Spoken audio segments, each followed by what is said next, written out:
대선이 끝나고 새 정부가 들어서면 가장 먼저 손대는 분야 중 하나가 바로 복지입니다. 복지 정책은 국민의 삶과 가장 밀접하게 연결되어 있기 때문이죠. 새 정부는 자신들의 철학에 따라 복지 예산을 늘리거나 줄이고 지원 대상을 조정하거나 새로운 제도를 도입합니다. 특히 기초생활수급 제도, 그중에서도 생계급여는 많은 분들이 가장 민감하게 여기는 부분입니다. 혹시 생계급여가 없어지는 거 아니에요? 대선 끝나면 자격 조건이 더 까다로워지는 건 아닐까? 이런 걱정을 하시는 분들이 많죠. 사실 이런 걱정은 당연합니다. 하지만 걱정만 하기보다는 바뀌는 제도를 미리 파악하고 준비하는 게 훨씬 더 현명한 방법입니다. 2025년에는 어떤 변화가 있을까요?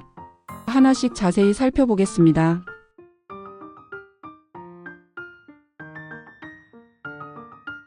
기초생활수급 자격을 결정하는 가장 중요한 기준은 중위소득입니다. 중위소득이란 우리나라 국민의 소득을 순서대로 나열했을 때 정확히 중간에 위치한 금액을 말합니다. 이 금액보다 소득이 낮은 분들이 생계급여를 받을 자격이 주어지죠. 2025년에는 중위소득 기준이 6.5% 인상되었습니다. 이는 최근 몇 년 중 가장 큰 인상폭입니다.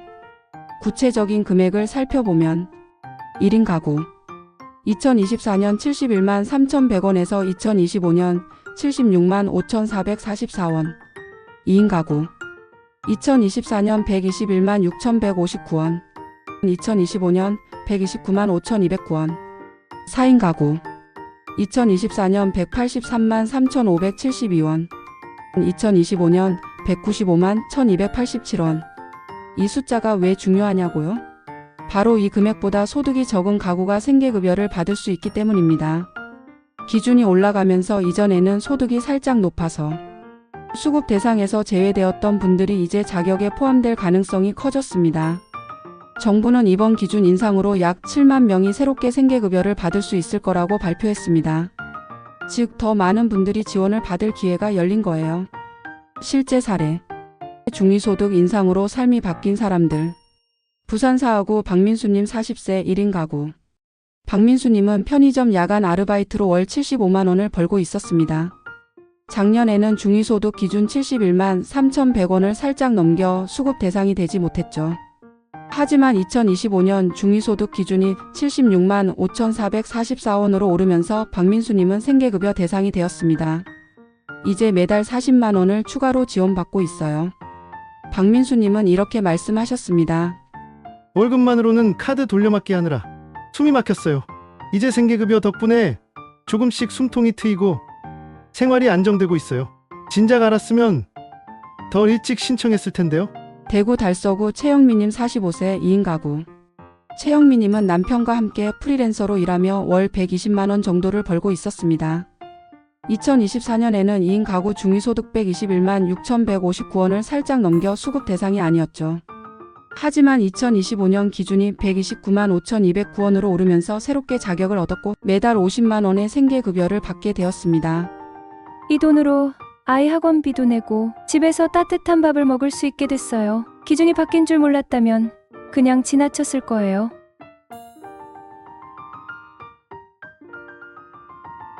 과거에는 수급심사에서 까다로운 조건 때문에 탈락하는 경우가 많았습니다.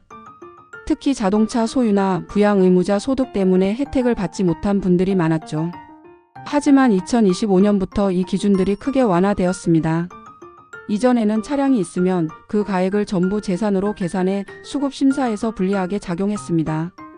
하지만 2025년부터는 2000cc 미만 가액 500만 원 이하인 차량이 생계나 직업 활동에 필수적이라면 재산 계산에서 제외되거나 가볍게 반영됩니다.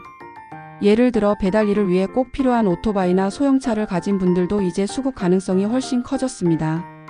과거에는 자녀의 소득이 연 1억 원, 재산이 9억 원을 넘으면 부모님이 수급 신청을 해도 무조건 탈락했죠. 하지만 2025년부터 이 기준이 연소득 1억 3천만 원, 재산 12억 원으로 상향 조정되었습니다. 즉, 자녀가 경제적으로 독립해 있다면 부모님의 수급 가능성이 훨씬 커진 겁니다. 실제 사례. 조건 완화로 새 기회를 얻은 사람들. 서울 마포구 김영희님 67세. 김영희님은 작년에 자녀의 연봉이 1억 1천만 원이라는 이유로 생계급여 신청이 거절되었습니다. 자녀가 돈을 벌어도 따로 살며 경제적 도움을 주지 않았지만 기준 때문에 어쩔 수 없었죠. 하지만 2025년 부양 의무자 기준이 1억 3천만 원으로 완화되면서 다시 신청했고 이제 매달 50만 원의 생계급여와 함께 의료급여까지 받으며 병원비 부담 없이 생활하고 계십니다. 병원 갈 때마다 돈 걱정했는데 이제 약값도 무료고 마음이 편해졌어요. 살맛이 나네요. 경기 안산시 이철호님 58세. 이철호님은 배달 일을 하며 소형차 1500cc 가액 400만 원을 소유하고 있었습니다. 과거에는 차량 때문에 수급심사에서 탈락했지만 2025년 자동차 기준 완화로 생계급여 대상이 되었습니다. 이제 매달 45만 원을 지원받으며 배달 일을 계속하고 있습니다. 차가 없으면 일을 못하는데 차 때문에 지원을 못 받는 게 억울했어요. 이제 차도 유지하고 지원도 받으니 생활이 훨씬 나아졌습니다. 일하는 수급자 지원 강화 일하면서도 혜택 받기. 과거에는 소득이 조금이라도 생기면 생계급여가 바로 삭감되어 일하면 손해라는 인식이 강했습니다. 하지만 2025년에는 근로소득 공제가 확대되면서 일하면서도 수급을 받을 수 있는 환경이 조성되고 있습니다. 특히 65세 이상 어르신은 근로소득의 일부를 공제받아 생계급여를 유지하면서 일할 수 있습니다. 예를 들어 65세 이상 어르신이 아르바이트로 월 50만 원을 벌면 이 소득의 일정 비율 최대 30%이 공제되어 생계급여 계산에 반영되지 않습니다. 이는 단순한 지원이 아니라 자립을 돕는 방향으로 정책이 바뀌고 있다는 신호입니다. 실제 사례. 일과 수급을 함께. 인천 남동구 최만성님 68세. 최만성님은 동네 경로당에서 청소 아르바이트를 하며 월 40만 원을 벌고 계십니다. 과거에는 이 소득 때문에 생계급여가 깎였지만 2025년 근로소득 공제 확대 덕분에 35만 원의 생계급여를 추가로 받으며 생활하고 있습니다. 일을 안 하면 심심하고 하다 보면 돈이 깎였는데 이제는 일하면서도 지원받으니 마음이 놓여요. 동네 어르신들과 수다도 떨고 돈도 벌고 참 좋아요.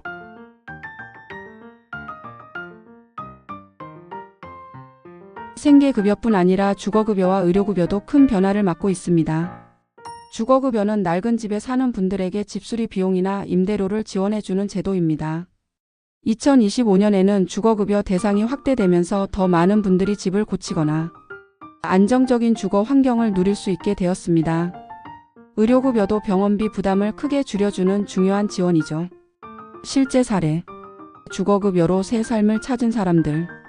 경기 고양시 이정숙님 55세. 이정숙님은 오래된 빌라에서 곰팡이와 싸우며 살았지만 돈이 없어 집을 고칠 수 없었습니다. 2025년 주거급여 대상자가 되면서 보일러 교체와 벽지 보수를 지원받았습니다. 집이 따뜻해지니까 숨 쉬는 게 달라졌어요. 곰팡이 냄새 없이 사는 게 이렇게 행복한 줄 몰랐어요. 이 집에서 오래오래 살고 싶습니다. 대전 유성구 정미영님 62세. 정미영님은 만성질환으로 병원비 부담이 컸지만 의료급여 덕분에 이제 진료비와 약값을 거의 내지 않고 치료받고 있습니다. 병원 갈 때마다 돈 걱정했는데 이제는 맘 놓고 치유받아요. 건강이 좋아지니까 삶에 희망이 생겼어요. 놓치면 안 되는 신청 팁. 지금 확인하고 행동하세요. 이 모든 혜택은 제도가 알아서 찾아주는 게 아니라 스스로 확인하고 신청해야 받을 수 있습니다. 중요한 팁 몇 가지를 정리해 드릴게요. 사전 확인 필수. 복지로 누리집비호 KJIR로 고 KR에서 간단한 시뮬레이션을 통해 내가 수급 대상인지 확인할 수 있습니다. 소득, 재산, 가족 상황을 입력하면 대략적인 자격 여부를 알 수 있어요. 스마트폰이나 컴퓨터로 5분이면 확인 가능합니다. 서류 꼼꼼히 준비. 신청 시 필요한 서류 소득 증빙, 재산 서류, 통장 사본 등을 빠뜨리지 말고 준비하세요. 주민센터나 복지로 누리집에서 필요한 서류 목록을 미리 확인할 수 있습니다. 심사 결과는 보통 1개월 이내 통보됩니다. 포기하지 마세요. 과거에 탈락했더라도 기준이 바뀌었으니 다시 신청해보세요. 특히 중위소득 상향, 부양 의무자 기준 완화, 자동차 기준 완화로 새롭게 자격이 생길 가능성이 큽니다. 가장 흔한 실수. 예전에 안 됐으니 이번에도 안 될 거야 라며 신청조차 안 하는 경우입니다. 제도는 매년 바뀌고 기준은 계속 완화되고 있습니다. 작년에 안 됐던 분도 올해는 가능할 수 있어요. 빠른 신청이 중요. 자격이 된다면 하루라도 빨리 신청하세요. 신청이 늦어지면 지원받는 시기도 늦어집니다. 특히 주거급여처럼 계절에 따라 필요한 지원은 미리 준비하는 게 좋아요. 지금이 기회입니다. 생계급여, 주거급여, 의료급여는 단순한 돈이 아닙니다. 따뜻한 밥을 먹고 병원에 가고 안락한 집에서 아이들과 함께 웃으며 살 수 있게 해주는 소중한 안전망입니다. 2025년 대선 이후 복지 정책은 더 많은 분들에게 기회를 제공하는 방향으로 바뀌고 있습니다. 하지만 이 기회는 스스로 찾아야만 얻을 수 있습니다. 지금 주민센터에 전화 한 통, 복지로 누리집에 방문 한 번으로 시작할 수 있습니다. 복지 담당자들이 신청 절차부터 서류 준비까지 친절히 도와줄 거예요.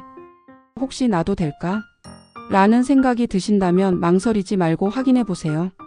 여러분의 오늘을 더 따뜻하게, 내일을 더 든든하게 만들 기회가 바로 여기에 있습니다.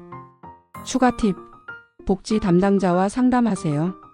주민센터나 복지로 누리집 외에도 지역복지센터, 서울복지포털 같은 곳에서 상담을 받을 수 있습니다. 복지 담당자들은 여러분의 상황을 듣고 맞춤형 조언을 해줄 준비가 되어 있습니다. 부끄러워하지 말고 용기 내서 문을 두드려 보세요. 오늘 정보가 여러분께 조금이라도 도움이 되셨길 바랍니다. 더 많은 복지 정보를 받아보고 싶다면 구독, 좋아요, 알림 설정 잊지 말아주세요. 여러분의 소중한 응원이 더 유용한 콘텐츠를 만들 수 있는 힘이 됩니다. 끝까지 들어주셔서 감사합니다. 여러분의 삶이 한층 더 따뜻하고 희망차길 응원하겠습니다.